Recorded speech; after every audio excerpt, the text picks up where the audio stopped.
नमस्कार दोस्तों, राम राम। मैं हूं योगेश और आप सुन रहे हैं हॉरर कहानी, वो भी मेरी जुबानी। तो दोस्तों, आज मैं आप लोगों के लिए एक बहुत ही डरावनी कहानी लेकर आया हूं। गाइस, दिल्ली में एक जंगल है जिसे लोग दिन में देखकर कहते हैं, अरे ये तो बिल्कुल नॉर्मल है। लेकिन जैसे ही रात होती है, वही जंगल कुछ और बन जाता है। इस जंगल का नाम है संजय वन। जंगल अपने आप में कितना खूबसूरत होता है ना, हरे भरे पेड़, ठंडी हवा और सुकून। हाँ, जंगल में कुछ जानवर जरूर होते हैं जिनसे डर लगना चाहिए, लेकिन आज मैं आपको जिस जंगल की कहानी सुनाने जा रहा हूं, उसमें डर जानवरों से नहीं है। डर है उस चीज से जिसके बारे में लोग बात करने से भी थर थर कांपते हैं। दिल्ली के वसंत कुंज और मेहरौली के बीच फैला हुआ लगभग 10 स्क्वायर किलोमीटर में फैला ये जंगल, जिसमें करीब 7,800 पेड़ हैं, उसी जंगल को कहते हैं संजय वन। दिन में ये जंगल बिल्कुल आम लगता है। लोग घूमते हैं, दौड़ लगाते हैं, फोटो खींचते हैं। लेकिन जैसे ही सूरज ढलता है, इस जंगल का चेहरा बदल जाता है। कुछ लोग कहते हैं कि यहाँ रात में अजीब आवाजें आती हैं, कुछ कहते हैं कि उन्हें डरावने साए दिखाई देते हैं, और कुछ लोग ऐसे भी हैं जो यहाँ कुछ ऐसा देख लेते हैं जिसे देखने के बाद वो कभी वापस नहीं आते। कहा जाता है कि इस जंगल के अंदर कई मर्डर हुए हैं, कई सुसाइड्स हुए हैं और बहुत सारा ब्लैक मैजिक किया गया है। शायद इसी वजह से आज भी संजय वन को दुनिया के सबसे डरावने जंगलों में से एक माना जाता है। तो आखिर ऐसा क्या हुआ इस जंगल में, और ऐसा क्या है जिसकी वजह से लोग आज भी यहां जाने से डरते हैं? आज की कहानी में आप जानेंगे संजय वन का वो सच जिसे जानने के बाद शायद आप भी रात में जंगल का नाम सुनकर डर जाएं। तो दोस्तों, कहानी शुरू करने से पहले मुझे आपसे एक छोटी सी रिक्वेस्ट है कि अगर आप लोग मेरे चैनल पर नए हैं तो मेरे चैनल को सब्सक्राइब करें और मेरी वीडियो को लाइक करें। तो चलिए दोस्तों, बिना समय बर्बाद किए कहानी शुरू करते हैं। मेरा नाम आरती है। मैं एक जर्नलिस्ट हूं। इस पेशे में आने से पहले मुझे हमेशा लगता था कि डर सिर्फ इंसान के दिमाग का वहम होता है। भूत प्रेत, आत्माएं, जंगल की डरावनी कहानियां, ये सब मुझे कभी ज्यादा प्रभावित नहीं करती थी। मैं हमेशा हर चीज को तर्क और लॉजिक से देखने वाली लड़की रही हूं। शायद इसी वजह से मुझे वो प्रोजेक्ट मिला जिसे बाकी सब ने ठुकरा दिया था। संजय वन, मिथ या रियलिटी। जब मेरे एडिटर ने मुझे इस टॉपिक के बारे में बताया तो मेरे अंदर डर नहीं बल्कि उत्सुकता पैदा हुई। दिल्ली जैसे शहर में जहां हर कोना कैमरों और लोगों से भरा रहता है, वहां कोई जंगल इतना डरावना कैसे हो सकता है? मैं सच जानना चाहती थी। मुझे नहीं पता था कि सच जानने की कीमत कभी कभी बहुत भारी होती है। संजय वन का नाम मैंने पहले भी सुना था। हर दिल्ली वाला इसके बारे में कुछ ना कुछ जानता है। कोई कहता है वहां अजीब आवाजें आती हैं, कोई कहता है लोग गायब हो जाते हैं। लेकिन मेरे लिए ये सब सिर्फ अफवाहें थीं। जब मैंने न्यूज़पेपर ऑफिस में इस प्रोजेक्ट के लिए हामी भरी तो मेरे कई सीनियर्स ने मुझे अजीब नजरों से देखा। कुछ ने साफ कहा, आरती, ये जगह ठीक नहीं है। लेकिन मुझे लगा शायद वो डर रहे हैं। मुझे हमेशा से रहस्यमयी चीजों में दिलचस्पी रही है। मुझे लगता था कि अगर कोई सच्चाई है तो उसे सामने लाना ही पत्रकार का काम है, और अगर कुछ नहीं है तो अफवाहों को खत्म करना भी जरूरी है। मैंने एक छोटी सी टीम बनाई। मेरे साथ मेरी जूनियर प्रिया थी, बहुत मेहनती लेकिन थोड़ी डरपोक। तीसरा था करण, हमारा फोटोग्राफर। करण बाहर से तो शांत दिखता था लेकिन अंदर से काफी कॉन्फिडेंट था। जब मैंने उन्हें बताया कि हमें रात में संजय वन जाना है तो प्रिया का चेहरा उतर गया। उसने मुझसे पूछा, दी सच में रात में? मैंने हंसते हुए कहा, डरने की क्या बात है, हम कोई चोरी करने नहीं जा रहे। लेकिन सच ये था कि अंदर कहीं ना कहीं मुझे भी हल्की सी बेचैनी हो रही थी, जिसे मैं खुद से छुपा रही थी। उस रात हम तीनों देर तक प्लानिंग करते रहे। कैमरा, लाइट्स, ऑडियो, सब कुछ चेक किया गया। मैंने प्रिया को समझाया कि हम सिर्फ ऑब्जर्व करेंगे, कोई रिस्क नहीं लेंगे। करण मजाक में बोला कि अगर कुछ हुआ तो वो सबसे पहले भागेगा। हम सब हंस दिए, लेकिन वो हंसी ज्यादा देर तक दिल में नहीं रही। कहीं ना कहीं सबके मन में एक सवाल था, अगर सच में कुछ हुआ तो? फिर भी मैंने खुद को समझाया कि डर को काबू में रखना ही मेरी ताकत है। अगले दिन हम उस होटल में रुके जो संजय वन के पास था। शाम ढलते ही होटल के माहौल में अजीब सी खामोशी थी। मैंने खिड़की से जंगल की तरफ देखा। दिन में वो बस पेड़ों का झुंड लगता था, लेकिन जैसे जैसे सूरज ढल रहा था वही जंगल भारी और अंधेरा लगने लगा। प्रिया बार बार घड़ी देख रही थी। उसने धीरे से कहा, दी, अगर गेट बंद हो गया तो? मैंने कहा, कोई ना कोई रास्ता निकल ही आएगा। जब हम शाम करीब 6 बजे संजय वन के गेट पर पहुंचे तो गार्ड ने हमें रोक दिया। अंदर जाने की इजाजत नहीं है, उसने सख्ती से कहा। उस पल मेरे दिल में निराशा भर गई। प्रोजेक्ट हमारे हाथ से निकलता दिख रहा था। तभी करण अलग हटकर किसी से फोन पर बात करने लगा। उसके चेहरे पर अजीब सी गंभीरता थी। कॉल खत्म होते ही उसने कहा, थोड़ा इंतजार करो। कुछ ही मिनटों में गार्ड के फोन पर कॉल आया और उसका रवैया बदल गया। गेट खुला। उस आवाज के साथ मेरे अंदर कुछ और भी खुल गया, एक अनजाना डर। जैसे ही हम जंगल के अंदर घुसे, हवा ठंडी हो गई। पीछे से गेट बंद होने की आवाज आई। वो आवाज आज भी मेरे कानों में गूंजती है। कुछ दूर चलते ही हमें पीछे से कदमों की आहट सुनाई दी। प्रिया घबरा गई। जब हम मुड़े तो वही गार्ड हमारे साथ चल रहा था। करण ने बताया कि उसी ने एंट्री दिलवाई है। गार्ड के चेहरे पर एक अजीब सी गंभीरता थी, जैसे वो कुछ जानता हो जो हमें नहीं पता। गार्ड ने अचानक अपने हाथ दिखाए। उन पर गहरे जख्मों के निशान थे। उसकी आवाज कांप रही थी जब उसने कहा, ये किसी जानवर के नहीं है। उस पल पहली बार मेरे अंदर सचमुच डर ने जगह बनाई। मैंने खुद को संभालते हुए कहा, आप हमें डराने की कोशिश कर रहे हैं। वो बस मुझे घूरता रहा। उसकी आंखों में कुछ ऐसा था जो मजाक नहीं लग रहा था। जंगल और गहरा होता जा रहा था। चांद की रोशनी भी जमीन तक नहीं पहुंच रही थी। अचानक करण ने एक पेड़ पर बैठे कौवे की तरफ इशारा किया। वो हमें ऐसे देख रहा था जैसे हम मेहमान नहीं, शिकार हों। गार्ड ने फुसफुसाकर कहा, यह अच्छा संकेत नहीं है। मैंने हंसने की कोशिश की, लेकिन मेरी आवाज खोखली थी। अंदर कहीं कुछ टूट रहा था। तभी गार्ड ने कहा, अगर आगे बढ़ना है तो पहले ये जान लो कि इस जंगल का सच क्या है। उसकी आवाज बदल चुकी थी। उसने 1970 की कहानी शुरू की। भेड़िया, अमावस्या, लाशें। मैं सुन रही थी लेकिन यकीन नहीं कर पा रही थी। उस पल मुझे नहीं पता था कि ये कहानी सिर्फ कहानी नहीं है, ये एक चेतावनी थी, और हमने उसे नजरअंदाज कर दिया। गार्ड की कहानी सुनते हुए मैं बार बार खुद को समझाने की कोशिश कर रही थी कि ये सब सिर्फ लोक कथाएं हैं। 1970 का जमाना, अंधविश्वास, डर, ये सब बातें मुझे ज्यादा प्रभावित नहीं करती थीं। लेकिन उसकी आवाज में जो डर था वो झूठा नहीं लग रहा था। उसने बताया कि कैसे उस वक्त जंगल के पास काम करने वाले मजदूर अचानक गायब होने लगे थे। कुछ के कपड़े मिले, कुछ के औजार, लेकिन इंसान नहीं। उसने कहा कि हर बार अमावस्या के आसपास ही ये सब होता था।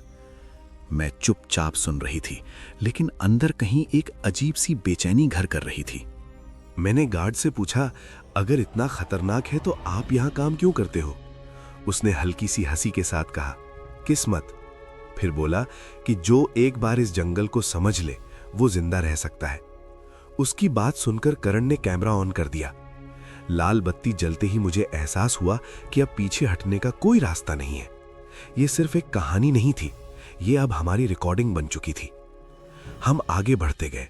हर कदम के साथ जंगल और खामोश होता जा रहा था। ना कोई पक्षी, ना कोई कीड़ा, सिर्फ हमारे कदमों की आवाज और हमारी सांसें। प्रिया मेरे बहुत पास चल रही थी।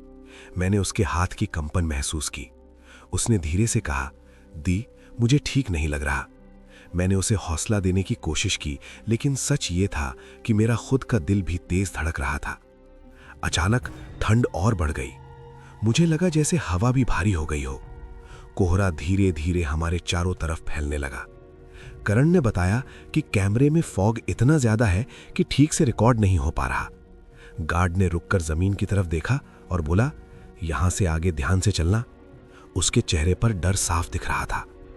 पहली बार मुझे लगा कि शायद हम सच में किसी ऐसी जगह आ गए हैं जहां हमें नहीं आना चाहिए था। तभी मैंने देखा, दूर अंधेरे में कुछ चमका। पहले मुझे लगा शायद मेरी आंखों का धोखा है, लेकिन फिर वो चमक दो हिस्सों में बंटी हुई दिखी। दो लाल सी चमकती आंखें। वो जमीन के पास नहीं थी, बल्कि काफी ऊपर थी। मेरा शरीर सुन्न हो गया। प्रिया की चीख गले में ही अटक गई। करण का कैमरा नीचे झुक गया और गार्ड, वो बिल्कुल शांत था। गार्ड ने बहुत धीमी आवाज में कहा, हिलना मत। उस पल मुझे लगा कि सांस लेना भी गुनाह है। वो आंखें हिल रही थीं, जैसे हमें देख रही हों। मेरे दिमाग में सिर्फ एक ही सवाल था, अगर ये सच नहीं है तो फिर क्या है? जंगल की कहानियां, भेड़िया, अमावस्या, सब एक एक करके मेरे सामने घूमने लगा। अचानक झाड़ियों में हलचल हुई, एक भारी सी परछाई हिली।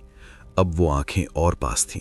मुझे उसकी लंबी आकृति का अंदाजा होने लगा। वो इंसान जैसा नहीं लग रहा था। मेरे पैर जैसे जमीन में गड़ गए थे। गार्ड ने अचानक कहा, अब, और हम सब पीछे की तरफ मुड़े। हम भागने लगे पूरी ताकत से। शाखाएं हमारे चेहरे से टकरा रही थीं। पीछे से भारी कदमों की आवाज आ रही थी। वो हमारे बहुत करीब था। मैंने पलटकर देखने की हिम्मत नहीं की, बस भागती रही। प्रिया रो रही थी। करण बार बार पीछे देख रहा था। मुझे पहली बार एहसास हुआ कि ये सिर्फ डरावनी कहानी नहीं, ये मौत के बहुत करीब का अनुभव है। तभी गार्ड ने अपने बैग से कुछ निकाला और पीछे फेंक दिया। मुझे नहीं पता वो क्या था, लेकिन उस पल पीछे की आवाज रुक गई। हमने रुकने की हिम्मत नहीं की। सामने दूर दूर तक बस अंधेरा था, लेकिन कहीं ना कहीं गेट की उम्मीद थी। मेरे फेफड़े जल रहे थे, लेकिन पैर रुक नहीं रहे थे। कुछ ही मिनटों बाद हम गेट के बाहर थे। जैसे ही हमने सीमा पार की, वो आवाजें रुक गईं। मैंने पीछे मुड़कर देखा, अंधेरा वहीं था, लेकिन वो हमारे साथ नहीं आया। हम जमीन पर बैठ गए, हांफते हुए। उस पल मुझे समझ आ गया कि संजय वन की कहानियां सिर्फ कहानियां नहीं हैं, और ये तो बस शुरुआत थी। हम तीनों काफी देर तक गेट के बाहर जमीन पर बैठे रहे। मेरी सांसें अभी भी कंट्रोल में नहीं आ रही थीं। हाथ कांप रहे थे।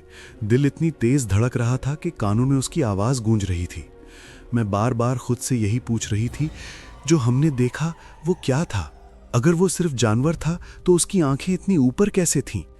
और अगर वो जानवर नहीं था तो फिर? मैंने उस सवाल को वहीं रोक दिया, क्योंकि उसका जवाब सोचने की हिम्मत मुझ में नहीं थी। प्रिया पूरी तरह टूट चुकी थी। वो रोते हुए बस यही बोल रही थी कि वो दोबारा उस जंगल का नाम भी नहीं सुनना चाहती। करण चुप था, जो मेरे लिए सबसे डरावनी बात थी। करण हमेशा मजाक करता था, हालात को हल्का रखता था, लेकिन उस वक्त उसकी आंखों में डर साफ दिख रहा था। गार्ड ने हमें पानी दिया और बोला, आप लोग बच गए, यही बहुत है। उसके ये शब्द मेरे दिमाग में अटक गए। बच गए यानी और लोग? मैंने गार्ड से पूछा, क्या कभी कोई वापस नहीं आया? उसने मेरी तरफ देखा और बोला, कुछ आए हैं, लेकिन वैसे नहीं जैसे गए थे। ये सुनकर मेरे शरीर में सिहरन दौड़ गई। उसने बताया कि कई लोग जंगल से बाहर तो आ गए, लेकिन उनकी आंखों में कुछ मर चुका था। कोई बोलता नहीं था, कोई रातों में चीखता था, कुछ तो पागल खाने तक पहुंचे। उस वक्त मुझे एहसास हुआ कि मौत सिर्फ सांस रुकने का नाम नहीं है। सुबह जब हम मिले तो किसी ने भी रात की बात नहीं की। शायद हम सब डर रहे थे कि अगर बोल दिया तो वो सच हो जाएगा। ऑफिस से कॉल आ रही थी, एडिटर रिपोर्ट चाहता था, लेकिन मैं क्या लिखती कि हमने क्या देखा? कौन मानेगा? भेड़िया, लाल आंखें। मैंने पहली बार महसूस किया कि कुछ सच्चाइयां इतनी भारी होती हैं कि कागज भी उन्हें सह नहीं पाता। हमने तय किया कि एक बार फिर उस गार्ड से मिलेंगे, शायद वो कुछ और जानता हो। जब हम गेट के पास पहुंचे तो वहां एक अलग ही माहौल था। वही गार्ड नहीं था। दूसरे गार्ड ने बताया कि वो अचानक गायब हो गया है। न छुट्टी ली, न इस्तीफा दिया, बस नहीं आया। मेरे पैरों तले जमीन खिसक गई। क्या जंगल ने उसे वापस बुला लिया था? उस पल मुझे समझ आ गया कि ये मामला अब न्यूज़ स्टोरी से बहुत आगे निकल चुका है। ये जंगल किसी को भी अपनी सच्चाई आसानी से बाहर नहीं ले जाने देता। जो जान जाता है वो या तो चुप हो जाता है या गायब। मुझे अपने अंदर एक अजीब सी जिम्मेदारी महसूस हुई। डर के बावजूद मुझे सच बाहर लाना था। मैंने उस रात अपनी डायरी में लिखा, संजय वन खत्म नहीं हुआ है, वो इंतजार करता है, और जो उसे चुनौती देता है वो हमेशा सुरक्षित नहीं रहता। मुझे नहीं पता था कि आगे जो होने वाला है वो इस डर से भी बड़ा होगा, क्योंकि जंगल अब हमें छोड़ चुका था। या शायद नहीं। गार्ड के अचानक गायब हो जाने के बाद मेरे मन में एक ही सवाल घूम रहा था, क्या वो सच में भाग गया था या जंगल उसे वापस ले गया? मैं उस दिन पूरे समय बेचैन रही। करण ने सुझाव दिया कि हमें अब स्टोरी को यहीं खत्म कर देना चाहिए। प्रिया तो पहले ही चाहती थी कि हम दिल्ली छोड़ दें, लेकिन मेरे अंदर कुछ और चल रहा था। डर के साथ साथ अब गुस्सा भी था। अगर संजय वन सच में इतना खतरनाक है तो क्यों कोई खुलकर इसके बारे में बात नहीं करता? क्यों हर बार सच्चाई दबा दी जाती है? मैंने अपने एडिटर से बात की और उसे आधा सच बताया। मैंने कहा कि हमने जंगल में कुछ अजीब अनुभव किया है और मैं इस पर और रिसर्च करना चाहती हूँ। उसने साफ शब्दों में कहा कि यह रिस्की है, लेकिन अगर मेरे पास ठोस सबूत होंगे तभी वो स्टोरी छापेगा। उसी पल मैंने फैसला कर लिया, अब मैं सिर्फ अनुभव पर नहीं, सबूतों पर काम करूंगी, चाहे इसके लिए मुझे दोबारा उस जंगल के बहुत करीब ही क्यों न जाना पड़े। मैंने दिल्ली के पुराने अखबारों की फाइलें निकलवानी शुरू की। 1970 के आसपास की खबरें पढ़ते पढ़ते मेरे हाथ कांपने लगे। कई खबरें थीं, मजदूरों के गायब होने की, अज्ञात हमलों की और कुछ ऐसे केस जिनमें पोस्टमार्टम रिपोर्ट तक गायब थी। सबसे डरावनी बात यह थी कि हर खबर कुछ ही दिनों में दबा दी गई थी। कहीं लिखा था जंगली जानवर का हमला, कहीं अज्ञात कारणों से मौत, लेकिन दांतों के निशान वो हर जगह एक जैसे थे।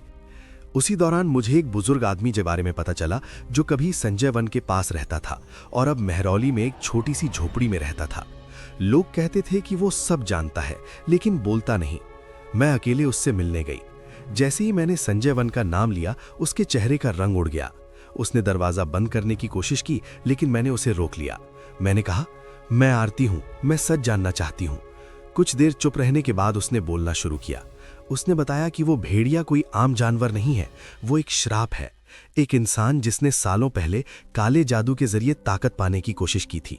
अमावस्या की रात वो अपना रूप खो देता था और वही बन जाता था जिससे आज लोग डरते हैं। उसने कहा, जंगल उसे बांधे हुए हैं, वो बाहर नहीं जा सकता, लेकिन अंदर आने वालों को छोड़ता भी नहीं। उसकी बातें सुनकर मेरे रोंगटे खड़े हो गए। उसने मुझे चेतावनी दी कि अगर कोई इंसान उस जंगल की सच्चाई जान लेता है तो जंगल उसे पहचान लेता है और फिर वो इंसान कभी सामान्य नहीं रह पाता। मुझे अचानक एहसास हुआ कि हमारे साथ जो कुछ हुआ वो संयोग नहीं था। जंगल ने हमें देखा था, परखा था और शायद अब याद भी रख रहा था। उस रात मुझे फिर सपना आया। इस बार मैं अकेली संजय वन में खड़ी थी। चारों तरफ कोहरा था। दूर से वही लाल आंखें मुझे देख रही थीं, लेकिन इस बार मैं भाग नहीं रही थी। मैं वहीं खड़ी थी जैसे मेरे पैर जड़ हो गए हों। तभी किसी ने मेरे कान में फुसफुसाकर कहा, तुम सच जानना चाहती थी ना। मैं डर के मारे चीख पड़ी और नींद से जाग गई। सुबह उठकर मैंने देखा कि मेरे हाथ पर खरोंच के निशान थे। मैंने किसी से टकराया नहीं था, कमरे में कोई नहीं आया था। फिर ये निशान कैसे? उस पल मुझे पहली बार लगा कि ये सब सिर्फ दिमाग का खेल नहीं है। कुछ है जो जंगल से बाहर आ चुका है, या शायद मैं ही अभी भी उस जंगल से बाहर नहीं आई हूं। मैंने करण और प्रिया को सब बताया, अखबारों की खबरें, बुजुर्ग की बातें, सपने। प्रिया रोने लगी। करण ने कहा कि अगर हम अब भी स्टोरी को आगे बढ़ाते हैं तो शायद अगली बारी हमारी होगी। मैं कुछ देर चुप रही। फिर मैंने कहा, अगर हम चुप रहे तो ये सब चलता रहेगा। वो दोनों मुझे ऐसे देख रहे थे जैसे मैं पागल हो गई हूं। मैंने आखिरी फैसला लिया, मैं स्टोरी को पूरा करूंगी, चाहे इसकी कीमत कुछ भी हो। क्योंकि अब ये सिर्फ एक प्रोजेक्ट नहीं था, ये एक लड़ाई थी, सच और डर के बीच। और मुझे नहीं पता था कि इस लड़ाई में जीत किसकी होगी, लेकिन इतना तय था, संजय वन अभी खत्म नहीं हुआ था। उस दिन के बाद मेरी जिंदगी पूरी तरह बदल चुकी थी। मैं बाहर से जितनी सामान्य दिखने की कोशिश करती, अंदर से उतनी ही टूटती जा रही थी। हर रात सोने से पहले मुझे लगता था कि कोई मुझे देख रहा है। कई बार नींद खुलती तो दिल इतनी जोर से धड़क रहा होता कि सांस लेना मुश्किल हो जाता। मैंने महसूस किया कि संजय वन अब सिर्फ मेरी स्टोरी का हिस्सा नहीं रहा, बल्कि मेरी सोच, मेरे सपनों और मेरे डर का हिस्सा बन चुका था। सबसे डरावनी बात यह थी कि अब मुझे जंगल की तरफ खिंचाव महसूस होने लगा था, जैसे कोई मुझे बुला रहा हो। एक शाम मुझे एहसास हुआ कि उस दिन अमावस्या है। जैसे ही ये बात मेरे दिमाग में आई, मेरी रूह कांप गई। वही अमावस्या जिसके बारे में गार्ड ने बताया था, वही रात जब वो भेड़िया जागता है। मैं खुद को रोकना चाहती थी, लेकिन अंदर की पत्रकार मुझे चैन से बैठने नहीं दे रही थी। मुझे लगा कि अगर आज नहीं गई तो शायद कभी सच सामने नहीं आ पाएगा। मैंने करण को कॉल किया, लेकिन उसने साफ मना कर दिया। प्रिया तो फोन पर ही रोने लगी। इस बार मैं अकेली थी। मैं आधी रात के करीब संजय वन के पास पहुंची। गेट बंद था, लेकिन मुझे अब रुकने की आदत नहीं रही थी। मैं बाउंड्री के पास से अंदर घुस गई। जैसे ही मैंने जंगल में कदम रखा, वही ठंडी हवा मेरे चेहरे से टकराई। ऐसा लगा जैसे जंगल ने मुझे पहचान लिया हो। चारों तरफ अजीब सी खामोशी थी। न कोई पत्ता हिल रहा था, न कोई जानवर। बस मेरा दिल था जो जोर जोर से धड़क रहा था। मैं आगे बढ़ती गई, हर कदम भारी लग रहा था। अचानक मुझे महसूस हुआ कि मैं अकेली नहीं हूं, मेरे पीछे किसी के चलने की आहट थी। जब मैंने पलटकर देखा तो कुछ नहीं था, लेकिन जैसे ही मैंने आगे देखा मुझे वही लाल चमकती आंखें दिखी। इस बार वो दूर नहीं थी, वो मेरे सामने थी, बहुत ऊपर। मैं चाहकर भी चीख नहीं पाई। धुंध के बीच से वो आकृति बाहर आई, विशाल, डरावनी और अमानवीय। उसके शरीर पर लंबे बाल थे और उसकी सांसें भाप की तरह बाहर निकल रही थी। मुझे लगा कि मेरा शरीर मेरा साथ छोड़ चुका है। मैंने भागने की कोशिश की, लेकिन मेरे पैर नहीं हिले। उसी पल मुझे उस बुजुर्ग की बात याद आई। जंगल उसे बांधे हुए है, लेकिन उस रात वो बंधन कमजोर लग रहा था। वो मेरे बिल्कुल सामने आ चुका था। उसकी आंखों में भूख थी, इंसानी नहीं, किसी जानवर की भूख।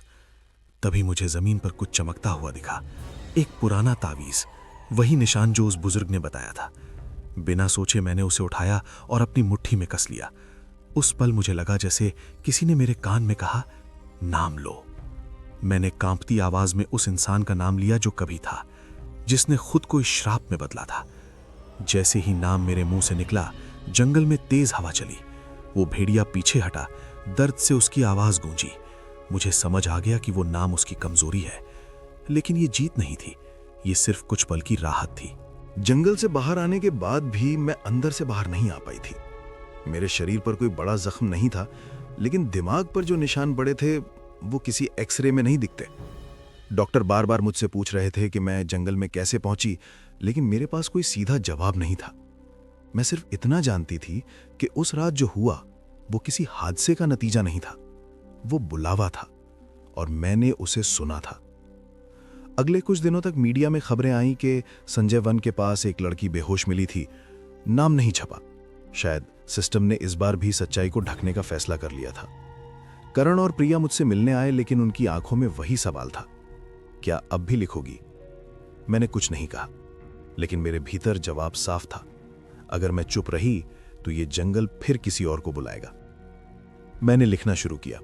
हर रात हर लाइन के साथ मेरे हाथ कांपते थे। कई बार ऐसा लगता था जैसे कोई मेरे पीछे खड़ा है, शब्दों को पढ़ रहा है। कई बार लैपटॉप अपने आप बंद हो जाता, कभी पेज सेव नहीं होता, जैसे कोई नहीं चाहता था कि ये कहानी पूरी हो। लेकिन जितनी बार रुकावट आई, उतनी ही जिद मेरी बढ़ती गई। एक रात मुझे फिर सपना आया। इस बार जंगल शांत था, न लाल आंखें न दौड़, बस वही भेड़िया दूर खड़ा था, इंसानी शक्ल में। उसने मुझसे कहा, तुमने मेरा नाम लिया, अब तुम भी इस कहानी का हिस्सा हो। उसकी आवाज में धमकी नहीं थी, बल्कि सच्चाई थी। मैं नींद से उठी तो मेरी आंखों से आंसू बह रहे थे। मुझे समझ आ गया था, कुछ दरवाजे खुलने के बाद कभी पूरी तरह बंद नहीं होते। मैंने अपने एडिटर को पूरी कहानी भेज दी।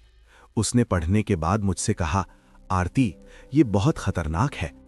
मैंने जवाब दिया, इससे ज्यादा खतरनाक चुप रहना है। कुछ दिनों बाद स्टोरी छपी, लेकिन कई हिस्से काट दिए गए। भेड़िया, श्राप, अमावस्या सबको लोक कथा कहकर हल्का कर दिया गया। फिर भी कुछ लोग समझ गए थे। स्टोरी छपने के बाद मुझे अजीब मेल आने लगे। कुछ लोगों ने लिखा कि उन्होंने भी संजय वन में वही लाल आंखें देखी हैं। कुछ ने कहा कि अमावस्या की रात जंगल के पास जाना अब भी मना है। एक मेल में सिर्फ एक लाइन थी, तुमने सही लिखा, लेकिन पूरा सच अभी भी छुपा है। उस मेल का कोई सेंडर नहीं था। मैं अब संजय वन के पास नहीं जाती, लेकिन कभी-कभी रात में मुझे वही ठंडी हवा महसूस होती है। कभी-कभी शीशे में मुझे अपनी परछाई थोड़ी अलग दिखती है, जैसे मेरी आंखें कुछ और देख चुकी हों। मैं जानती हूं कि जंगल मुझे नहीं भूला है, और शायद मैं भी उसे नहीं भूल पाऊंगी। लोग पूछते हैं कि क्या वो भेड़िया सच में था? मैं मुस्कुरा देती हूं, क्योंकि सच ये है, कुछ सवालों के जवाब देना जरूरी नहीं होता। कुछ डर ऐसे होते हैं जो तभी तक काबू में रहते हैं जब तक हम उन्हें नाम नहीं देते। संजय वन एक जगह नहीं है, वो एक चेतावनी है। अगर कभी आप दिल्ली आएं और कोई आपसे कहे कि संजय वन रात में अलग होता है, तो उस बात को मजाक में मत टालिएगा। हो सकता है वो डर नहीं फैला रहा हो, बल्कि आपको बचाने की कोशिश कर रहा हो, क्योंकि कुछ जंगल इंसानों के लिए नहीं होते और कुछ सच सबके लिए नहीं। मैं आरती हूं, एक जर्नलिस्ट, और ये कहानी मैंने इसीलिए लिखी ताकि अगली बार जब जंगल किसी को बुलाए तो वो अकेला ना जाए, क्योंकि संजय वन आज भी वही है, खामोश, इंतजार करता हुआ।